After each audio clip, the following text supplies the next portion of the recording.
across the bones of a dying world.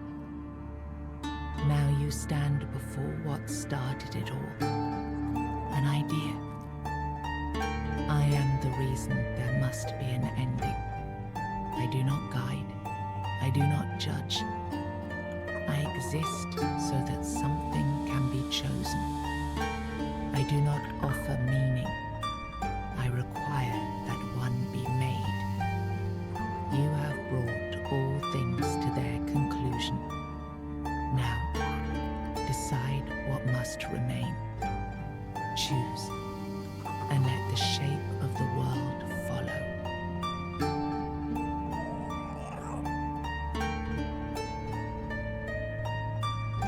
You will break the frame, and what follows will not remember you. You will be seen.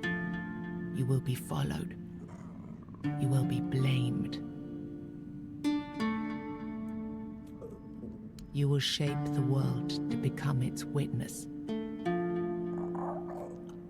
You will vanish into the story you chose to restore.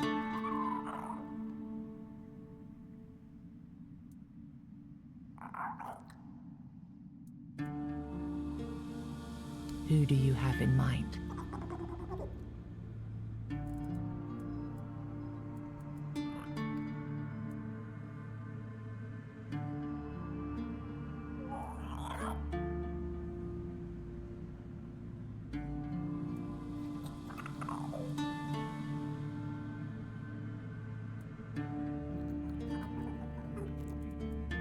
He would dissolve the old and raise the tribes, a new law written in old blood.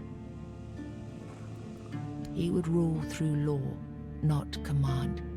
He would listen, if he understands. He would build a world with no kings. Work would shape worth, but power does not disappear. It adapts. She would lead through care and quiet faith. Reverence would rise, but so would the silence around it. He would trade crowns for contracts. A world ruled by law, not lineage. Prosperous, but unanchored.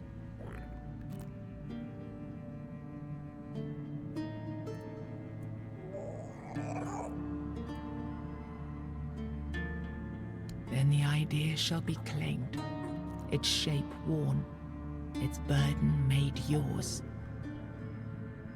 But first, you have to bring silence to what refuses to be forgotten.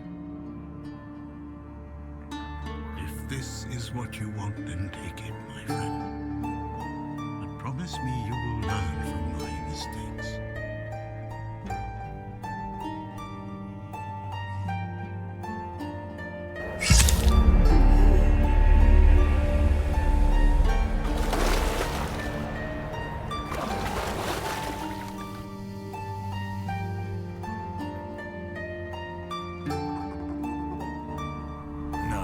I won't let this happen.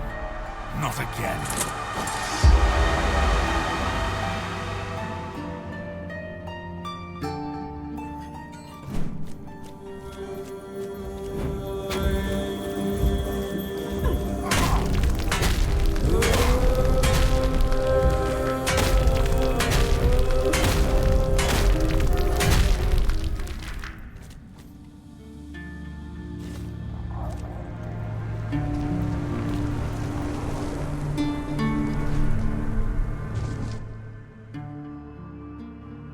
You think any other human could wield this power? I endured 600 years of pain, of suffering, of loneliness. I made the sacrifices, me! And now you think you can take it from me? The hubris. No. I reject your claim. I will reforge Avalon. Perfect this time.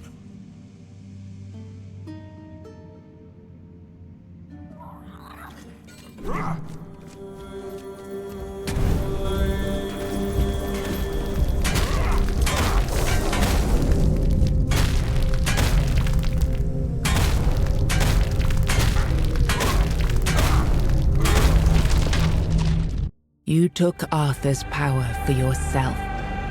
Whatever drove you, need, ambition, or will alone, the strength of a king was now yours to command. Maybe you weren't ready. Maybe nobody ever is. But you decided to try. It's a heavy thing, trying to do right where others have failed. Still, you stepped forward, carrying the soul and every choice that brought you here. You ruled not as Arthur reborn, but as yourself, flawed, resolute, untested. Avalon changed beneath your hand, and history will decide what that truly meant. With One Eye and Captain Brandon working side by side, the South found a peace it hadn't known in years. The roads stayed open, the fields were guarded, and the people finally felt safe. No longer bound to Camelot or the Knights of the Round Table, it became a land ruled by its own people on its own terms. The men here stayed in Kuanacht, but Yvain failed to rally the minds and hearts needed for his Grail quest. With no clear leaders and rising tension, both Kuanacht and Camelot grew fragile, drifting toward division, with no one left to hold the line. You awakened the giants, only to command their end, leaving no power behind for either side to claim. Without their strength, the balance held, but the divide between Camelot and the Dal Rita remained, wide, bitter, and far from settled. Feargas was named the new Galahad the Loyal. With One Eye and Brandon unable to rally the Dal Rita of the Forlorn Swords, the South remained divided. Feargas prepared Camelot's forces to reclaim the region by strength, determined to restore unity through conquest if necessary. The captain led the South to independence, breaking all ties with Camelot. Under his rule, the Horns of the South flourished. Merchants, pilgrims, and adventurers returned to the roads, and prosperity once again reached the far corners of the land. One Eye ruled the South with the Horns of the South at his side. The Dal Rita, the Forlorn Swords, remained divided, leaving the South strong but isolated. Without wider unity, his rule endured for a time.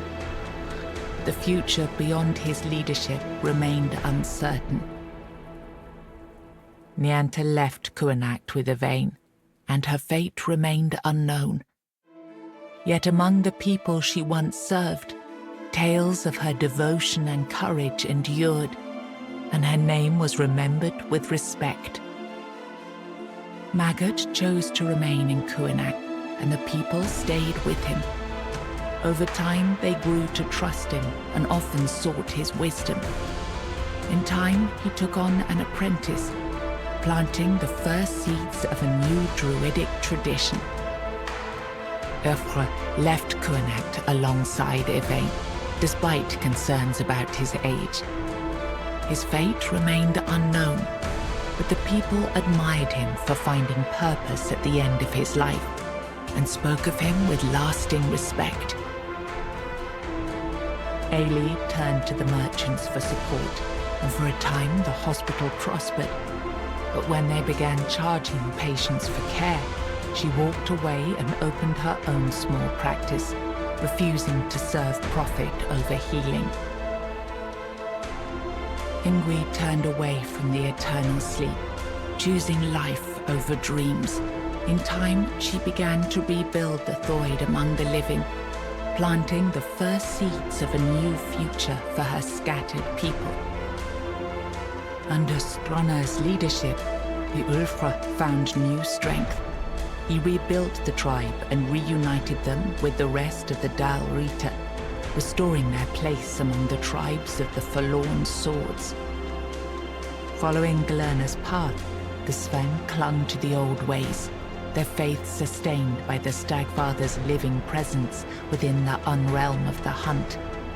They turned inward, shunning outsiders, and deepened their devotion to the blood-stained rites of their ancestors.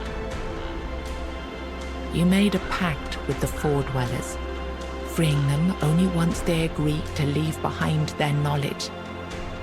One was lost to madness, but another fulfilled the promise, placing a stone woven with the song at the feet of the Stone Wardens. Through it, the craft survived into a new age. After returning to Camelot, Killian lived quietly for a time. When he vanished, few asked questions.